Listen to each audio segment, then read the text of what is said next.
ಲಿಂಗಾಯತ ಮಠಾಧಿಪತಿಗಳ ಒಕ್ಕೂಟ, ಬಸವ ಕಲ್ಯಾಣ ಸಮಸ್ತ ಬಸವಪುರ ಸಂಘಟನೆಗಳ ಸಹಯೋಗದಲ್ಲಿ ಬಸವ ಸಂಸ್ಕೃತಿ ಅಭಿಯಾನ 2025 ಸಮಾರೋಪ ಸಮಾರಂಭದಲ್ಲಿ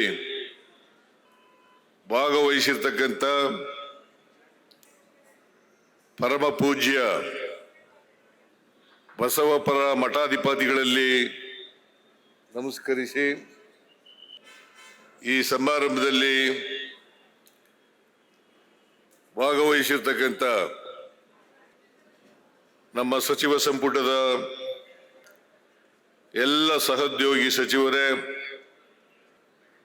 ಶಾಸಕ ಮಿತ್ರರೇ, ಮಾಜಿ ಶಾಸಕರೇ, ಇತರೆ ಆಹ್ವಾನಿತ ಗಣ್ಯರೇ, ಈ ಸಮಾರಂಭದಲ್ಲಿ ಭಾಗವಹಿಸಿರ್ತಕ್ಕಂಥ ಆತ್ಮೀಯ ಎಲ್ಲ ಬಸವ ಅಭಿಮಾನಿಗಳೇ, ಸ್ನೇಹಿತರೇ, ಮಾಧ್ಯಮದ ಗೆಳೆಯರೇ, ಇವತ್ತು ನನಗೆ ಬಸವಪುರ ಮಠಾಧಿಪತಿಗಳು ಮತ್ತು ಬಸವ ಕಲ್ಯಾಣ ಸಮಸ್ತ ಬಸವಪುರ ಸಂಘಟನೆಗಳ ಒಕ್ಕೂಟದವರು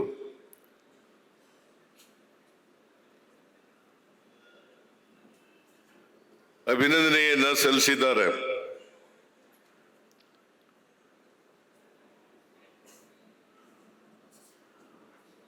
ಕಾರಣ ಯಾಕಪ್ಪ ಅಂತಂದ್ರೆ,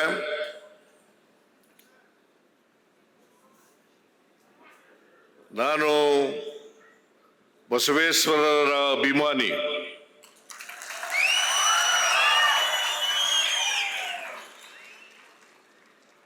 ಅವರ ತತ್ವ ಸಿದ್ಧಾಂತಗಳಲ್ಲಿ ನಂಬಿಕೆ ಇಟ್ಕೊಂಡಿರ್ತಕ್ಕಂಥವನು, ಬದ್ಧತೆ ಇಟ್ಕೊಂಡಿರ್ತಕ್ಕಂಥವನು. ಆ ಕಾರಣಕ್ಕೋಸ್ಕರ ಬಸವಣ್ಣನವರನ್ನ, ವಿಶ್ವಗುರು ಬಸವಣ್ಣನವರನ್ನ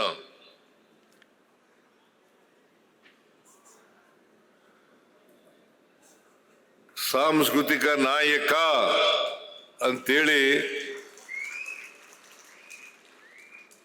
ನಮ್ಮ ಸರ್ಕಾರ ನಾಮಕರಣವನ್ನ ಮಾಡಿದೆ.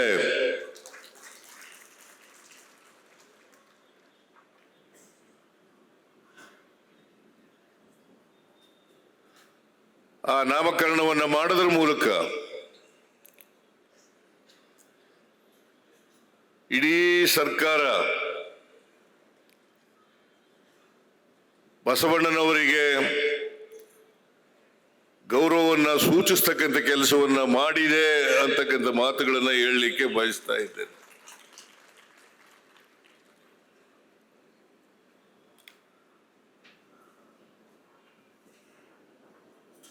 ಬಸವಣ್ಣವರ ಮತ್ತು ಅವರ ಎಲ್ಲ ಶರಣರ ತತ್ವಗಳು ಎಂದೆಂದಿಗೂ ಪ್ರಸ್ತುತ.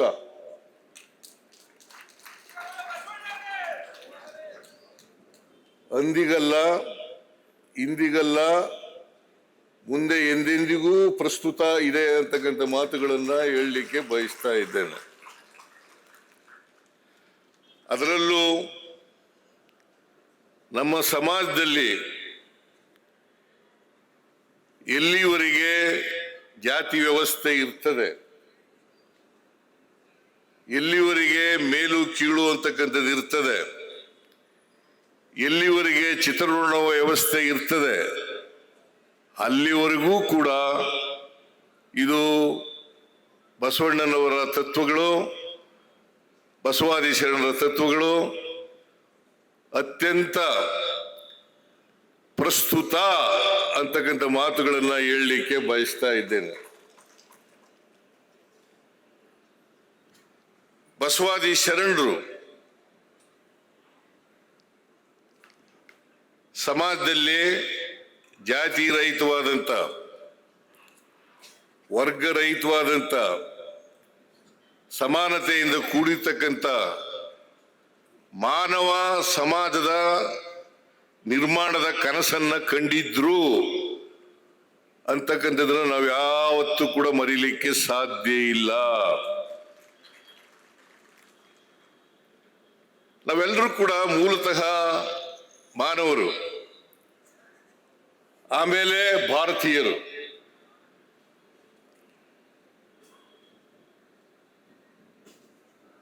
ನಾವೆಲ್ಲರೂ ಕೂಡ ಸಮಾಜದಲ್ಲಿ ಮಾನವರಂತೆ ಬದುಕ್ತಕ್ಕಂಥ ವ್ಯವಸ್ಥೆ ನಿರ್ಮಾಣ ಮಾಡಬೇಕು. ನಮ್ಮಲ್ಲಿ ಯಾವುದೇ ಭಿನ್ನಾಭಿಪ್ರಾಯಗಳಿರಬಾರದು, ಯಾವುದೇ ತಾರತಮ್ಯಗಳಿರಬಾರದು, ಯಾವುದೇ ಅಸಮಾನತೆಗಳು ಇರಬಾರದು.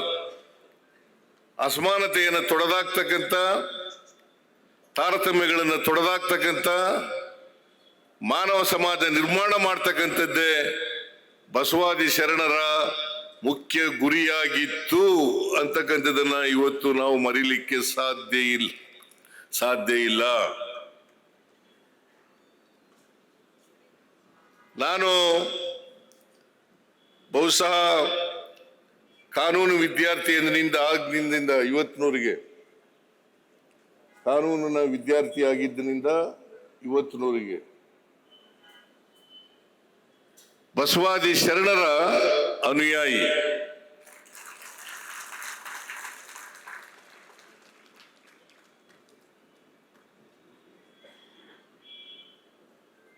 ಬಾಬಾ ಸಾಹೇಬ್ ಅಂಬೇಡ್ಕರ್ ಅವರು ಕೂಡ ನಮ್ಮ ಸಂವಿಧಾನದಲ್ಲಿ ಪ್ರಿಯಾಂಬಲ್ನಲ್ಲಿ ಬಸವಾದಿ ಶರಣರು ಹೇಳಿದಂಥ ವಿಚಾರಗಳನ್ನೇ ಅಳವಡಿಸಿದ್ದಾರೆ.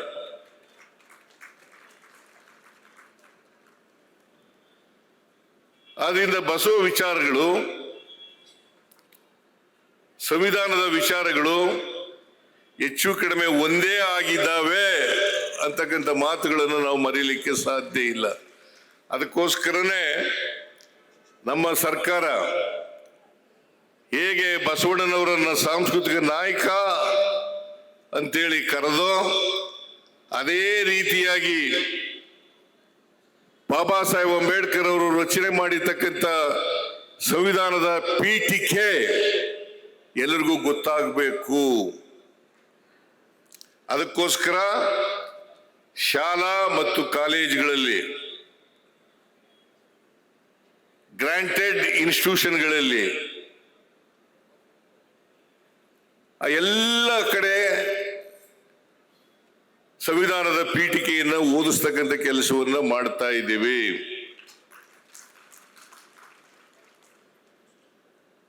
ಎಲ್ಲರೂ ಈ ದೇಶದ 143 ಕೋಟಿ ಜನ ಸಂವಿಧಾನವನ್ನು ಅರ್ಥ ಮಾಡ್ಕೋಬೇಕು. ಸಂವಿಧಾನದಲ್ಲಿ ಸ್ವಾತಂತ್ರ್ಯ, ಸಮಾನತೆ, ಭ್ರಾತೃತ್ವ, ಬಸವಣ್ಣವ್ರು ಹೇಳಿದ್ರಲ್ಲ, ಮಾನವ ಸಮಾಜ ನಿರ್ಮಾಣ ಆಗಬೇಕು ಅಂತೇಳಿ, ಜಾತಿ ರಹಿತವಾದಂಥ, ವರ್ಗರಹಿತವಾದಂಥ ಸಮಾಜ ನಿರ್ಮಾಣ ಆಗಬೇಕು. ಅದು ಸಾಧ್ಯ ಆಗಬೇಕಾದ್ರೆ ಬಸವಣ್ಣವರು ನಡೆದಂಥ ದಾರಿನಲ್ಲಿ ನಾವು ನಡೀತಕ್ಕಂಥ ಪ್ರಯತ್ನವನ್ನ ಮಾಡಬೇಕು. ಬಸವಾದಿ ಶರಣರು ನುಡಿದಂತೆ ನಡೆದರು.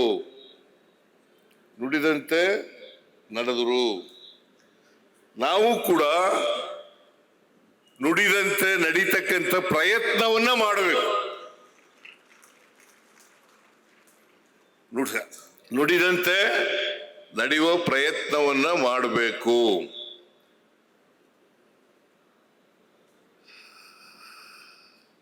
ಅದಕ್ಕೋಸ್ಕರನೇ ಬಸವಾದಿ ಶರಣರು ಇವತ್ತು ಮುಖ್ಯ ಆಗ್ತಾರೆ, ಮುಂದಿನ ದಿನಗಳಲ್ಲೂ ಕೂಡ ಮುಖ್ಯ ಆಗ್ತಾರೆ ಅಂತಕ್ಕಂಥ ಮಾತುಗಳನ್ನು ಹೇಳಲಿಕ್ಕೆ ಬಯಸ್ತಾ ಇದ್ದೀನಿ. ನಾವು ಬಸವಣ್ಣವರ ಹೆಸರು ಹೇಳ್ತಕ್ಕಂಥ ಜನ, ಬಸವಾದಿ ಶರಣರ ಅನುಯಾಯಿಗಳು ಅಂತ ಹೇಳ್ತಕ್ಕಂಥ ಜನ ಮೊದಲು ಮಾಡಬೇಕಾಗಿರ್ತಕ್ಕಂಥ ಕೆಲಸ ನುಡಿದಂತೆ ನಡೀತಕ್ಕಂಥ ಪ್ರಯತ್ನವನ್ನ ಮಾಡಬೇಕು. ಅದು ಮಾಡಿದಾಗ ಮಾತ್ರ ನಾವು ಬಸವಾದಿ ಶರಣರ ಹೆಸರು ಹೇಳಲಿಕ್ಕೆ ಅರ್ಹರಾಗ್ತೇವೆ ಅಂತಕ್ಕಂಥ ಮಾತುಗಳನ್ನು ಹೇಳಲಿಕ್ಕೆ ಬಯಸ್ತಾ ಇದ್ದೇನೆ. ಇಲ್ಲದೆ ಹೋದ್ರೆ ನಾವು ಅರ್ಹರಾಗಲ್ಲ. ಇದನ್ನ ಸಮಾಜ ಮಾಡಬೇಕಾಗಿರ್ತಕ್ಕಂಥದ್ದು. ನಾನು ಜಾಸ್ತಿ ಭಾಷಣ ಮಾಡಕ್ ಹೋಗಲ್ಲ, ಯಾಕಂತಂದ್ರೆ ನಾನು ಏನೇನೋ ಹೇಳಕ್ ಹೋಗಿ ಅದು ಕಾಂಟ್ರವರ್ಸಿ ಆಗ್ಬೋದು. ಅದಕ್ಕೋಸ್ಕರ ಜಾಸ್ತಿ ಭಾಷಣ ಮಾಡಕ್ ಹೋಗಲ್ಲ. ಹೇಳಿ ಕೇಳಿ ನಮ್ಮ ಸಮಾಜದಲ್ಲಿ ಜಾತಿ ವ್ಯವಸ್ಥೆ ಇದೆ, ಅನೇಕ ಧರ್ಮಗಳಿದ್ದಾವೆ, ಅನೇಕ ಜಾತಿಗಳಿದ್ದಾವೆ.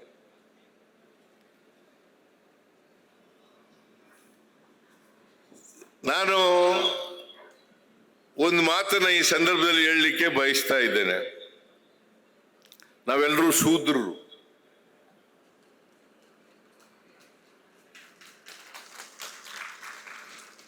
ನಾವೆಲ್ಲರೂ ಕೂಡ ಶೂದ್ರರು. ಚತುರ್ವರ್ಣ ವ್ಯವಸ್ಥೆಯಲ್ಲಿ 4ನೇ ಸ್ಥಾನ ನಮಗೆ. ಚತುರ್ವರ್ಣ ವ್ಯವಸ್ಥೆಯಲ್ಲಿ 4ನೇ ಸ್ಥಾನ.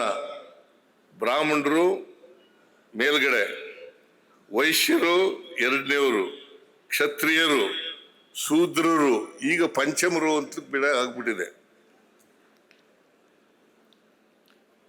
ನಾವೆಲ್ಲ ಒಂದೇ. ಯಾವುದೇ ಜಾತಿ ಹೇಳ್ಕೊಂಡ್ರು ಕೂಡ ನಾವೆಲ್ಲ ಒಂದೇ. ಅದಕ್ಕೋಸ್ಕರ ಬಾಬಾ ಸಾಹೇಬ್ ಅಂಬೇಡ್ಕರ್ ಅವರು ಒಂದು ಮಾತನ್ನ ಹೇಳ್ತಾರೆ. ಯಾವಾಗ ಅಂತಂದ್ರೆ 1949 ನವೆಂಬರ್ 25ನೇ ತಾರೀಕು. 1949 ನವೆಂಬರ್ 25ನೇ ತಾರೀಕು ನಮ್ಮ ಸಂವಿಧಾನ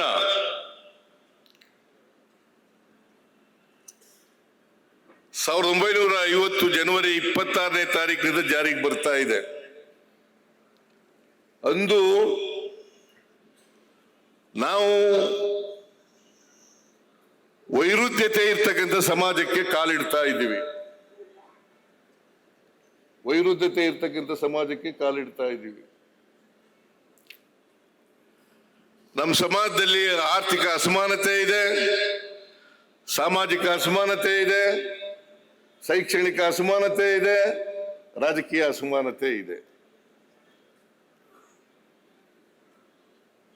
ಇದನ್ನು ಎಲ್ಲಿವರೆಗೆ ನಾವು ಹೋಗಲಾಡಿಸಲ್ಲ ಅಲ್ಲಿವರೆಗೆ ನಮ್ಮ ದೇಶಕ್ಕೆ ಬಂದಿರತಕ್ಕಂಥ ಸ್ವಾತಂತ್ರ್ಯ ಅದು ಯಶಸ್ವಿ ಆಗಲ್ಲ.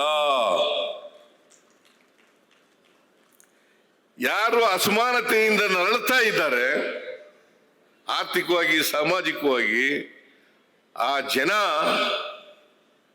ಜನ ಸ್ವಾತಂತ್ರ್ಯದ ಸೌಧವನ್ನೇ ಧ್ವಂಸ ಮಾಡ್ತಾರೆ ಅಂತಕ್ಕಂಥ ಎಚ್ಚರಿಕೆಯನ್ನ ಬಾಬಾ ಸಾಹೇಬ್ ಅಂಬೇಡ್ಕರ್ ಅವರು ಅವತ್ತೇ ಕೊಟ್ಟಿದ್ರು.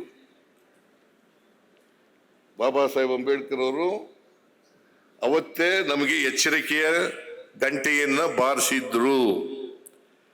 ಅದನ್ನು ನಾವು ಅರ್ಥ ಮಾಡ್ಕೋಬೇಕಾಗ್ತದೆ. ಅದಕ್ಕೋಸ್ಕರನೇ ನಾನು ಬಸವಾದಿ ಶರಣರು ಹೇಳಿರ್ತಕ್ಕಂಥ ವಿಚಾರಗಳಿದ್ದಾವಲ್ಲ, ಇವು ನಮ್ಮ ಸರ್ಕಾರನು ಕೂಡ ಇದನ್ನ ಅವರ ಮಾರ್ಗದಲ್ಲಿ ನಡೀತಕ್ಕಂಥ ಪ್ರಯತ್ನವನ್ನ ಮಾಡಬೇಕು ಅಂತೇಳಿ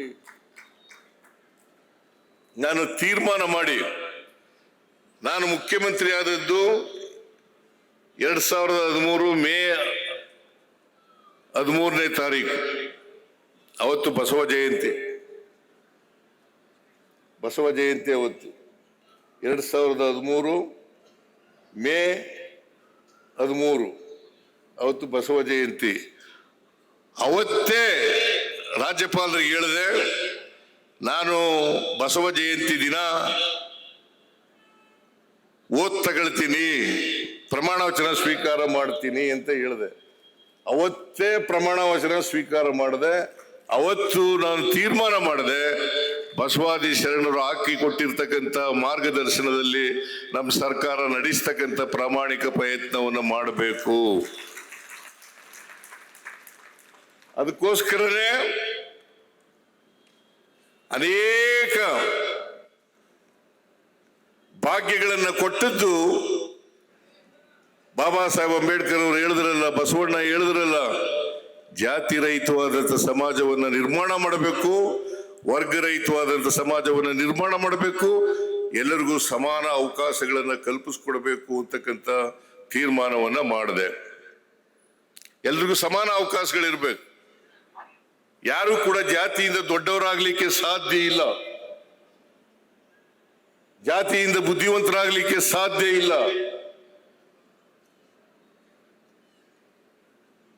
ನಾವು ಯಾವುದೋ ಜಾತಿನಲ್ಲಿ ಹುಟ್ಟಿದ್ದೇವೆ ಅನ್ನೋ ಜಾತಿ ವ್ಯವಸ್ಥೆ ಇದೆ, ಅದಕ್ಕೋಸ್ಕರ ಹುಟ್ಟಿದೀವಿ. ನಾ ಏನು ಕುರುಬರು ಜಾತಿನಲ್ಲಿ ಹುಟ್ಟಬೇಕು ಅಂತ ಅರ್ಜಿ ಹಾಕೊಂಡಿದ್ನ?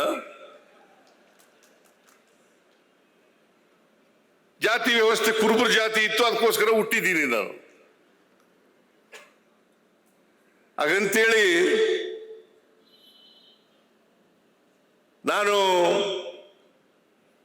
ವಿದ್ಯೆ ಕಲೀಲಿಕ್ಕೆ ಅನರ್ಹ, ನನಗೆ ಪ್ರತಿಭೆ ಇಲ್ಲ ಅಂತ ಹೇಳ್ತಕ್ಕಂಥದ್ದು ಇದೆಯಲ್ಲ, ಇದು ಪಟ್ಟಭದ್ರರು ಹೇಳ್ತಕ್ಕಂಥ ಮಾತುಗಳು ಅಂತಕ್ಕಂಥದ್ದನ್ನ ಅರ್ಥ ಮಾಡ್ಕೋಬೇಕಾಗ್ತದೆ. ಹುಟ್ಟಿನಿಂದ ಯಾರು ಕೂಡ ದೊಡ್ಡವರಾಗಲಿಕ್ಕೆ ಸಾಧ್ಯ ಇಲ್ಲ. ಅವರ ವ್ಯಕ್ತಿತ್ವದ ಮೇಲೆ ದೊಡ್ಡವರಾಗೋದು.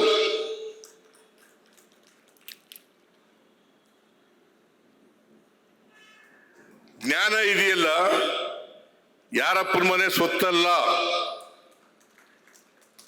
ಹಾಗಿದ್ರೆ ವಾಲ್ಮೀಕಿ ರಾಮಾಯಣ ಬರೆಯಕ್ಕಾಗ್ತಿತ್ತ? ವಾಲ್ಮೀಕಿ ಹುಟ್ಟಿದ್ದು ಯಾವ ಜಾತಿನಲ್ಲಿ? ವಾಲ್ಮೀಕಿ ಜಾತಿನಲ್ಲಿ ಹುಟ್ಟಿದ್ದು, ಬೇಡರ ಜಾತಿನಲ್ಲಿ. ಮಹಾಭಾರತ ಬರೆಯಕ್ಕಾಗ್ತಿತ್ತ? ಬೆಸ್ತರ ಜಾತಿಲಿ ಹುಟ್ಟಿದಂಥವ್ರು ಮಹಾಭಾರತ ಬರೆಯಕ್ಕಾಯ್ತಿತ್ತ? ದಲಿತ ಜಾತಿಯಲ್ಲಿ ಹುಟ್ಟಿದಂಥವ್ರು ಸಂವಿಧಾನ ಬರೀಲಿಕ್ಕೆ ಸಾಧ್ಯ ಆಗ್ತಿತ್ತ? ಆದ್ರಿಂದ ನಾವು ತಿಳ್ಕೋಬೇಕಾಗಿರ್ತಕ್ಕಂಥದ್ದು, ಜ್ಞಾನ ಯಾರ ಸ್ವತ್ತು ಅಲ್ಲ, ಅವಕಾಶಗಳು ಸಿಕ್ಬೇಕು ಅಷ್ಟೇ. ಎಲ್ರಿಗೂ ಸಮಾನ ಅವಕಾಶಗಳು ಸಿಕ್ಕಿದ್ರೆ ಎಲ್ರಿಗೂ ಸಮಾನವಾಗಿ ಬೆಳಿಲಿಕ್ಕೆ ಸಾಧ್ಯ ಆಗ್ತಿತ್ತು. ಸಮಾನ ಅವಕಾಶಗಳು ಸಿಕ್ಕದೇ ಇದ್ರಿಂದ ಅಸಮಾನತೆ ನಿರ್ಮಾಣ ಆಯಿತು. ಈ ಅಸಮಾನತೆ ಹೋಗಲಾಡಿಸ್ಬೇಕಾ ಬೇಡ? ಅದಕ್ಕೋಸ್ಕರ ಬಸವಣ್ಣವರು ಹೇಳದಂತ, ಅಂಬೇಡ್ಕರ್ ಹೇಳದಂತ, ಬುದ್ಧ ಹೇಳದಂತ, ಮಹಾತ್ಮ ಗಾಂಧಿ ಹೇಳದಂತ ವಿಚಾರಗಳಲ್ಲಿ ನಂಬಿಕೆ ಇಟ್ಕೊಂಡು ಕೆಲಸ ಮಾಡ್ತಕ್ಕಂಥ ಪ್ರಯತ್ನವನ್ನ ಮಾಡಬೇಕು. ಅದು ಮಾಡಿದಾಗ ಮಾತ್ರ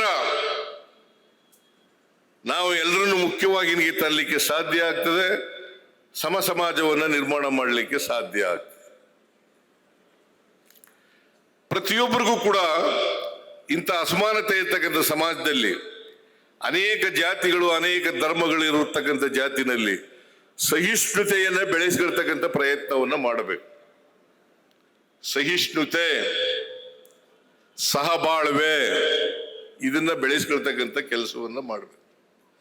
ಸಹಿಷ್ಣುತೆ, ಸಹಬಾಳ್ವೆ, ಈ ವಿಚಾರ, ಈ ವ್ಯಕ್ತಿಗತವಾಗಿ ಇವುಗಳನ್ನ ನಾವು ನಮ್ಮ ಜೀವನದಲ್ಲಿ ಅಳವಡಿಸ್ಕೊಳ್ತಕ್ಕಂಥ, ಆ ದಾರಿಯಲ್ಲಿ ನಡೀತಕ್ಕಂಥ ಪ್ರಯತ್ನವನ್ನ ಮಾಡಬೇಕು. ಅನೇಕ ಧರ್ಮಗಳಿದ್ದಾವೆ, ಆ ಧರ್ಮದಲ್ಲಿ ಹುಟ್ಟುವಂತ ಯಾರು ಹೇಳಿಲ್ಲ. ಇವತ್ತು ಜನರನ್ನ ತಪ್ಪು ದಾರಿಗೆ ಎಳೀತಕ್ಕಂಥ ಪ್ರಯತ್ನವನ್ನು ಮಾಡ್ತಾ ಇದ್ದೀರಿ ನೀವೆಲ್ಲ. ಯಾಕೆ ನಾನು ಈ ಮಾತನ್ನ ಒತ್ತಿ ಒತ್ತಿ ಹೇಳ್ತಾ ಇದ್ದೀನಿ ಅಂದ್ರೆ, ನೀವೆಲ್ಲ ಬಸವಾದಿ ಶರಣರ ಅನುಯಾಯಿಗಳು, ನೀವೆಲ್ಲ ಬಸವ ತತ್ವದಲ್ಲಿ ನಂಬಿಕೆಯನ್ನ, ಬದ್ಧತೆಯನ್ನ ಇಟ್ಕೊಂಡಿರೋರು. ಅದಕ್ಕೋಸ್ಕರ ನಾವು ಸಮಾಜ ನಿರ್ಮಾಣ ಮಾಡಲಿಕ್ಕೆ ಪ್ರಯತ್ನವನ್ನು ಮಾಡಬೇಕು. ನಮ್ಮ ಸರ್ಕಾರ ಅನೇಕ ಭಾಗ್ಯಗಳನ್ನು ಮಾಡಿತು 2013ರಿಂದ 2018ರವರೆಗೆ ಇರುವಾಗ.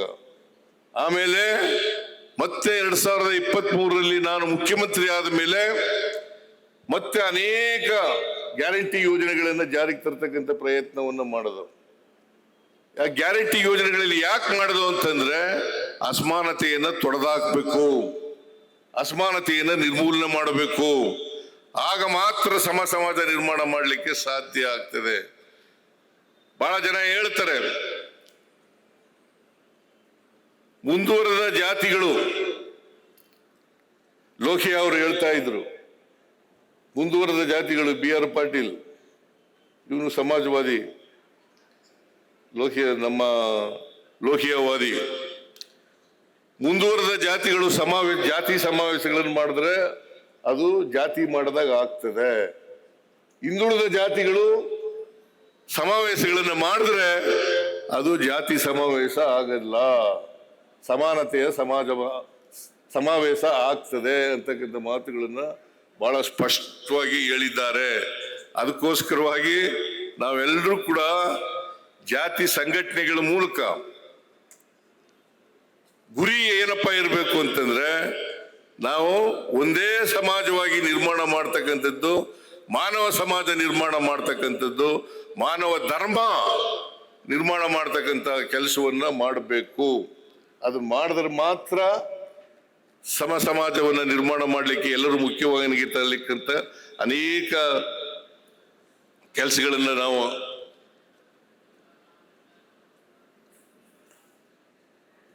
ಅದಕ್ಕೆ ಬಸವಾದಿ ಶರಣರು ನಮ್ಮ ಜಾತಿ ವ್ಯವಸ್ಥೆ ಹೆಂಗಿದೆಯಪ್ಪ ಅಂತಂದ್ರೆ ಜಡತ್ವದಿಂದ ಕೂಡಿರ್ತಕ್ಕಂಥ ಜಾತಿ ವ್ಯವಸ್ಥೆ, ಜಡತ್ವದಿಂದ ಕೂಡ್ತಿರ್ತಕ್ಕಂಥ ಜಾತಿ ವ್ಯವಸ್ಥೆ. ನಮ್ಮ ಜಾತಿ ವ್ಯವಸ್ಥೆಗೆ ಚಲನೆ ಇಲ್ಲ. ಅದಕ್ಕೆ ಬಸವಣ್ಣವರು ಒಂದು ಹೊಸ ಧರ್ಮವನ್ನೇ ಮುಟ್ಟಾಕಿದ್ರು.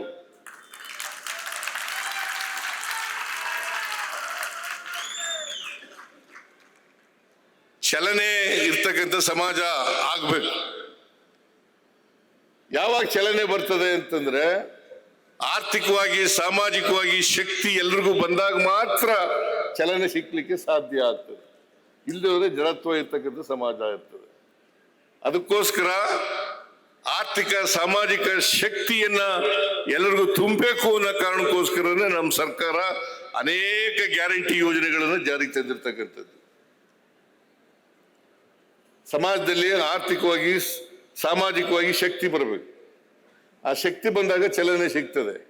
ಅದಕ್ಕೆ ಬಸವಣ್ಣವರು 12ನೇ ಶತಮಾನದಲ್ಲೇ ಹೇಳಿದ್ರು, ಬಸವಾದಿ ಶರಣರು, ಇವನಾರವ ಎಂದೆನಿಸದಿರಯ್ಯ, ಇವ ನಮ್ಮವ ಎಂದೆನಿಸಯ್ಯ, ನಿನ್ನ ಮನೆಯ ಮಗನೆಂದೆನಿಸಯ್ಯ, ಕೂಡಲ ಸಂಗಮ ದೇವ ಅಂತ ಹೇಳಿ. ಇದು ಹೇಳಿ ಎಷ್ಟು ವರ್ಷ ಆಯ್ತು? 12ನೇ ಶತಮಾನದಲ್ಲಿ ಸುಮಾರು 850 ವರ್ಷಗಳು. ಆದ್ರೂ ಕೂಡ ಜಾತಿ ವ್ಯವಸ್ಥೆ ಹಂಗೇ ಇದೆ. ಅದಕ್ಕೆ ನಾನು ಎಲ್ಲ ಅನೇಕ ಸಮಾರಂಭಗಳಲ್ಲಿ ಹೇಳಿದ್ದೇನೆ ನನ್ನ ಅನುಭವದ ಮಾತು. ಏನಪ್ಪಾ ಅಂತಂದ್ರೆ, ನಾನು BSc ಲಾ ಓದುವಾಗ ನಮ್ಮ ತಂದೆ ದನಕರುಗಳಿಗೆ ನೀರು ಕುಡಿಸೋ ಕೆಲಸ ವಹಿಸ್ಬಿಟ್ಟಿದ್ರು. ನಾನು ಬಾವಿನಲ್ಲಿ ಹೋಗಿ ನೀರು ಸೇರ್ಕೊಬಂದು ದನಕರುಗಳಿಗೆ ನೀರು ಕುಡಿಸ್ತಾ ಇದ್ದೆ. ಆ ಬಾವಿನಲ್ಲಿ ಕಸ ಎಲ್ಲ ಸೇರ್ಕೊಂಡು ನೀರು ಮುಚ್ಕೊಬಿಟ್ಟಿರೋದು ನೀರನ್ನ ನಾನು ಬಿಂದಿಗೆನ ಮೇಲೆ ಕೆಳಗೆ ಮಾಡಿ ಆ ಕಸ ಎಲ್ಲ ಪಕ್ಕಕ್ಕೆ ಸರಿಯಾದವ್ರಿಗೆ ನೋಡ್ಕೊಂಡು ಆಮೇಲೆ ನೀರು ತಗೊಳ್ಳುವೆ. ಆಮೇಲೆ ಬಂದೆ ಇನ್ನೊಂದ್ಸಾರಿ ಬರೋದ್ರಿಗೆ ಮುಚ್ಕೊಂಡ್ಬಿಡೋದು. ಹಿಂಗೆ ನಮ್ಮ ಜಾತಿ ವ್ಯವಸ್ಥೆ ಇದೆಯಲ್ಲ, ಅನೇಕ ಸಮಾಜ ಸುಧಾರಕರು, ಬಸವಾದಿ ಶರಣರಂತವರು, ಅನೇಕ ಸಮಾಜ ಸುಧಾರಕರು ಜಾತಿನ ಈ ಬದಲಾವಣೆ ಮಾಡಬೇಕು ಅಂತ ಪ್ರಯತ್ನ ಮಾಡ್ತಾರೆ. ಅವರು ಹೋದ ಮೇಲೆ ಮತ್ತೆ ಮುಚ್ಚಿಕೊಳ್ತಕ್ಕಂಥ ಕೆಲಸ ಆಗ್ತದೆ. ಜಾತಿ ಹಾಗೇ ಜಾತಿ ಹಾಗೆಯೇ ಉಳ್ಕೊಬಿಡ್ತದೆ. ಅದಕ್ಕೋಸ್ಕರ ನಾವೆಲ್ಲರೂ ಕೂಡ ಪ್ರಯತ್ನ ಮಾಡಬೇಕಾಗಿರ್ತದೆ. ಬದಲಾವಣೆ ಆಗ್ಬೇಕಲ್ಲ, ಸಮಾಜ ಬದಲಾವಣೆ ಆಗ್ಬೇಕಲ್ಲ. ಅದಕ್ಕೋಸ್ಕರ ಬಸವಣ್ಣ ಹೇಳಿದಂಥ ವಿಚಾರಗಳನ್ನ ನಾನು ಇವತ್ತಿಗೂ ನಂಬ್ಕೊಂಡಿದ್ದೀನಿ. ಅದನ್ನ ಪಾಲನೆ ಮಾಡ್ತಕ್ಕಂಥ ಕೆಲಸವನ್ನ ಮಾಡ್ತಾ ಇದ್ದೀನಿ. ಅದಕ್ಕೋಸ್ಕರನೇ ಮಹಿಳೆಯರು ಕೂಡ, ನೀನು ಗೊತ್ತೇನಮ್ಮ, ಮಹಿಳೆಯರಿಗೆ ಅಸಮಾನತೆ ಇತ್ತು, ಸಮಾನತೆ ಇರಲಿಲ್ಲ. ಬಸವಣ್ಣನವರು ಮೊದಲು ಸಮಾನತೆಯನ್ನು ಮಾಡತಕ್ಕಂಥ ಕೆಲಸವನ್ನು ಮಾಡಿದ್ರು. ಅಕ್ಕಮಹಾದೇವಿಯವರು ಇದಾರಲ್ಲ, ಅವರಿಗೆ ಅನುಭವ ಮಟ್ಟದಲ್ಲಿ ಅವಕಾಶಗಳನ್ನು ಕೊಡ್ತಕ್ಕಂಥ ಕೆಲಸವನ್ನ ಮಾಡಿದ್ರು. ಅದಕ್ಕೋಸ್ಕರನೇ ಬಿಜಾಪುರದಲ್ಲಿ ಈಗ ವಿಜಯಪುರದಲ್ಲಿ ಮಹಿಳಾ ವಿಶ್ವವಿದ್ಯಾನಿಲಯಕ್ಕೆ ಅಕ್ಕ ಮಹಾದೇವಿ ವಿಶ್ವವಿದ್ಯಾನಿಲಯ ಅಂತಕ್ಕಂಥ ಹೆಸರನ್ನ ಇಡ್ತಕ್ಕಂಥ ಕೆಲಸ ಮಾಡಿದೆ. ಆಮೇಲೆ ಎಲ್ಲ ಸರ್ಕಾರಿ ಕಚೇರಿಗಳಲ್ಲಿ ಬಸವೇಶ್ವರರವರ ಮೂರ್ತಿ ಫೋಟೋ ಇದೆಯಲ್ಲ, ಅದು ಎಲ್ಲ ಸರ್ಕಾರಿ ಕಚೇರಿಗಳಲ್ಲಿ ಇಡ್ಲೇಬೇಕು ಅಂತೇಳಿ ಆದೇಶ ಹೊರಡಿಸಿ ಅದನ್ನ ಇಡ್ತಕ್ಕಂಥ ಕೆಲಸ ಮಾಡಿದೆ. ಯಾಕಂತಂದ್ರೆ ಬಸವಣ್ಣವ್ರನ್ನ ನೋಡಿದಾಗ ಬಸವಣ್ಣವ್ರ ಬಗ್ಗೆ ಗೌರವ, ಅವ್ರನ್ನ ಸ್ಮರಿಸ್ಕೊಳ್ತಕ್ಕಂಥ ಕೆಲಸ ಆಗ್ಬೇಕು, ಅವರ ವಿಚಾರಗಳನ್ನ ಸ್ಮರಿಸ್ಕೊಳ್ತಕ್ಕಂಥ ಕೆಲಸ ಆಗ್ಬೇಕು. ಪ್ರತಿಯೊಬ್ಬರಿಗೂ ಕೂಡ ವಿದ್ಯಾವಂತರು, ವಿಶೇಷವಾಗಿ ವಿದ್ಯಾವಂತರು, ಸರ್ಕಾರಿ ಸೇವೆಯಲ್ಲಿರ್ತಕ್ಕಂಥ ಅವರು ಎಲ್ಲ ಓದಿರ್ತಕ್ಕಂಥ ಜನ, ಅವರು ಸ್ಮರಿಸ್ಕೊಳ್ತಕ್ಕಂಥ ಕೆಲಸವನ್ನು ಮಾಡಬೇಕು. ಆಮೇಲೆ ಸಾಂಸ್ಕೃತಿಕ ನಾಯಕ ಅಂತ ಕೆಲಸ ಮಾಡಿದೆ. ಗೋರುಚ ಅವರು ಇಲ್ಲೇ ಕೂತಿದ್ದಾರೆ. ಗೋರುಚ ಅವರು ಇವರ ಅಧ್ಯಕ್ಷತೆಯಲ್ಲಿ ಸಮಿತಿಯನ್ನು ಮಾಡಿದೆ. ಪುನರುಜ್ಜೀವನ ಮಾಡಬೇಕು, ಅನುಭವ ಮಂಟಪ ಪುನರುಜ್ಜೀವನ ಮಾಡಬೇಕು ಅಂತೇಳಿ ಇವರ ಅಧ್ಯಕ್ಷತೆಯಲ್ಲಿ ವರದಿ ಕೊಡ್ಲಿಕ್ಕೆ ಸಮಿತಿಯನ್ನು ಮಾಡಿದೆ. ಅದನ್ನೇ ಹೇಳಿದ್ರು. ಈಗ ಬಸವ ಕಲ್ಯಾಣದಲ್ಲಿ ಈಗ ನಾನು ಆ ವರದಿ ಕೊಟ್ಟ ಮೇಲೆ ನಮ್ಮ ಪಕ್ಷ ಸೋತ್ಬಿಡ್ತು. ನಾನು ಮುಖ್ಯಮಂತ್ರಿ ಸ್ಥಾನದಿಂದ ಕೆಳಗೆ ಇಳಿಬೇಕಂತ ಪರಿಸ್ಥಿತಿ ಬಂತು. ಬಟ್ ಈಗಲೂ ಕೂಡ ಕುಂಠಿತ ನಡೆದಿದೆ. ಮುಂದಿನ ವರ್ಷದೊಳಗಡೆ ಅನುಭವ ಮಂಟಪವನ್ನ ಸಂಪೂರ್ಣಗೊಳಿಸ್ತಕ್ಕಂಥ ಕೆಲಸವನ್ನ ಮಾಡ್ತೇವೆ.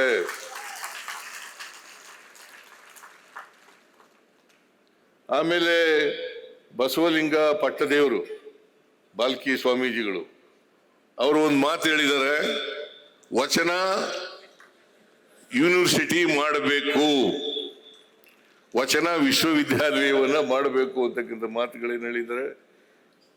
ಅದನ್ನ ಮುಂದಿನ ವರ್ಷದಿಂದ ಮಾಡೋಣ ಸ್ವಾಮೀಜಿ.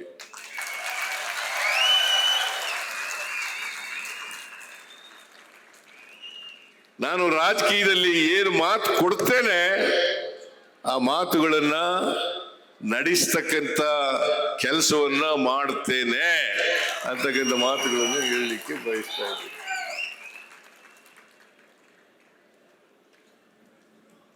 ಇಷ್ಟನ್ನು ಹೇಳಿ ಇವತ್ತು ನನಗೆ ನಿಮ್ಮೆಲ್ಲರ ಸಮ್ಮುಖದಲ್ಲಿ ಮಠಾಧಿಪತಿಗಳು ಮೆಟ್ರೋ ಯೋಜನೆ ಇದೆಯಲ್ಲ, ನಾವು ಮತ್ತು ಕೇಂದ್ರ ಸರ್ಕಾರ ಎರಡೂ ಸೇರಿ ಮಾಡ್ತಕ್ಕಂಥದ್ದು.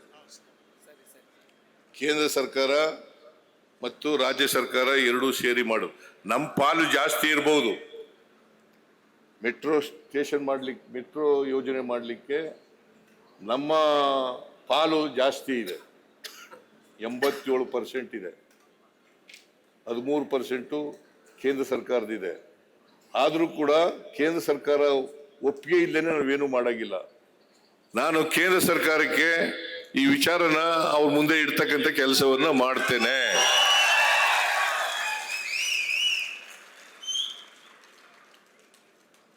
ಬಸವಣ್ಣವರು ಬಗ್ಗೆ ನೀವು ಹೇಳಬೇಕಾಗಿಲ್ಲ, ನೀವು ಒತ್ತಾಯ ಮಾಡಬೇಕಾಗಿಲ್ಲ. ನನಗೆ ಬಸವಲಿಂಗ ಪಟ್ಟದೇವರು ಅವರು ಸ್ವಾಮೀಜಿಗಳು ಮತ್ತು ಅನೇಕ ಸ್ವಾಮೀಜಿಗಳೆಲ್ಲ ಬಂದಿದ್ರು. ಬಂದು ಬಸವಣ್ಣನವರನ್ನ ಸಾಂಸ್ಕೃತಿಕ ನಾಯಕ ಅಂತ ಮಾಡಬೇಕು ಅಂತ ಹೇಳಿದೆ. ಕೂಡಲೇ ಒಪ್ಕೊಂಡು ಆದೇಶ ಮಾಡಿಸಿದೆ.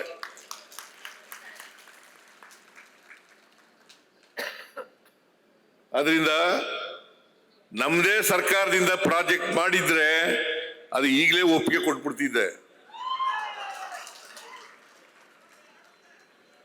ಅದು ಕೇಂದ್ರ ಮತ್ತು ರಾಜ್ಯ ಎರಡು ಸರ್ಕಾರಗಳು ಜಂಟಿಯಾಗಿ ಮಾಡ್ತಾ ಇರ್ತಕ್ಕಂಥ ಯೋಜನೆ ಆಗಿರೋದ್ರಿಂದ ನಾನೇ ಇಲ್ಲೇ ಈ ಸ್ಥಳದಲ್ಲೇ ಒಪ್ಪಿಗೆ ಕೊಡ್ಲಿಕ್ಕೆ ಆಗೋದಿಲ್ಲ. ಕೇಂದ್ರ ಸರ್ಕಾರಕ್ಕೆ ಬರೆದು ಅವರ ಒಪ್ಪಿಗೆಯನ್ನು ಕೂಡ ಪಡ್ಕೋಬೇಕಾಗ್ತದೆ. ಆದ್ದರಿಂದ ನೀವು ಹೇಳಿದಂಥ ವಿಚಾರ ಇದೆಯಲ್ಲ, ಇದ್ರ ಬಗ್ಗೆ ನಮ್ಮ ಸರ್ಕಾರ ಗಮನ ಹರಿಸ್ತದೆ ಅಂತಕ್ಕಂಥ ಮಾತುಗಳನ್ನು ಹೇಳಿ ಇವತ್ತು ಎಲ್ಲ ನಿಮ್ಮ ಸಮ್ಮುಖದಲ್ಲಿ ಸ್ವಾಮೀಜಿಗಳು, ಬಸವ ಪರ ಸ್ವಾಮೀಜಿಗಳು ಅಲ್ಲ, ಬಸವ ಪರ ಸ್ವಾಮೀಜಿಗಳು ನೀವೆಲ್ಲ ನನಗೆ ಅಭಿನಂದನೆಯನ್ನು ಸಲ್ಲಿಸಿದ್ದೀರಿ. ಅದಕ್ಕೋಸ್ಕರ ನಿಮ್ಮೆಲ್ಲರಿಗೂ ಕೂಡ ಶರಣಾರ್ಥಿಗಳು ಅಂತಕ್ಕಂಥ ಮಾತುಗಳನ್ನು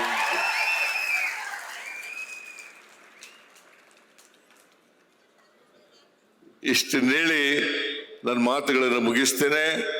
ಜೈ ಹಿಂದ್, ಜೈ ಕರ್ನಾಟಕ, ಜೈ ಸಂವಿಧಾನ, ಜೈ ಬಸವೇಶ್ವರ.